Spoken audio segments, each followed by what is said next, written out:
Praise the Lord. Psalm 45. এটি ৰাজবিবাহৰ গীত। ৰজাৰ কাৰণে এই গীতটো ৰচোতে মোৰ মন মধুৰ চিন্তাৰে উপচি পৰিছে। মোৰ জিভাখন সুদক্ষ লেখকৰ কলম স্বৰূপ। আপুনি সৰ্বাতোতকৈ সুন্দৰ পুৰুষ। আপোনাৰ ওঠ অনুগ্ৰহৰে সনা। ঈশ্বৰে আপোনাক সদায় আশীৰ্বাদ কৰিছে। সেই পৰাক্ৰমী ৰজা, আপোনাৰ কঁকালত নিজৰ তৰোৱাল বান্ধি লওক। আপুনি গৌৰৱ আৰু মহিমাৰে বিভূষিত। সত্যতা আৰু ন্যায় ৰক্ষা কৰিবৰ অৰ্থে ৰথত উঠি প্ৰতাপৰে জয়ৰ দিশে গতি কৰক।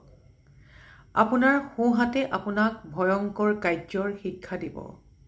আপোনাৰ কাঁড়বোৰ চোকা, সেইবোৰে আপোনাৰ শত্ৰুবোৰৰ হৃদয় বিন্ধে।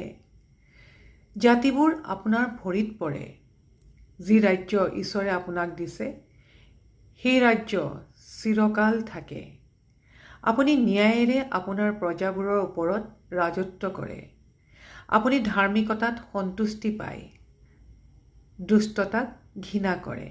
সেইকাৰণে ঈশ্বৰে আপোনাক মনোনীত কৰিলে। আপোনাৰ বস্ত্ৰত গন্ধৰস আৰু অগৰুৰ সুগন্ধ আছে।